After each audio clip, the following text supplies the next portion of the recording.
Ġewwa l-kwartieri tar-Rapid Intervention Unit ta' Kandja sar investiment mill-Aġenzija Infrastruttura Malta li tejjeb l-infrastruttura tal-post. Dan l-investiment ġie inawgurat mill-Ministru għall-Intern Byron Camilleri flimkien mal-Ministru tal-Infrastruttura Ian Borg fejn saħħu li dan il-post se jkun qed jagħmel ambjent aħjar għal diversi daqsimiet fih dan il-Korp tal-Pulizija. Il-Ministru Byron Camilleri qal kif fil-Korp tal-Pulizija għaddej b'diversi tibdiliet sabiex ħajjar aktar żgħażagħ jidħlu fil-Korp tal-Pulizija.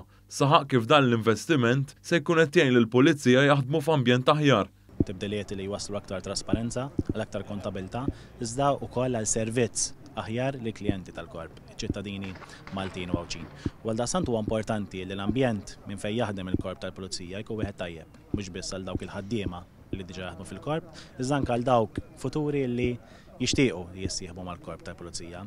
Min-naħa tiegħu il-Ministru Ian Borg qal kif dan il-proġett kien meħtieġ u kien ilu biex isir. Saħaq li minn post abbandonat sar wieħed modern u li l-qannies fih biex jagħtu servizz. Hemmhekk għandna post li sa ftit ilu kien mitluq, il-Korp tal-Pulizija kien jistħjuri dan il-post li minnu n-nies iridu jagħtu servizz il-pajjiż.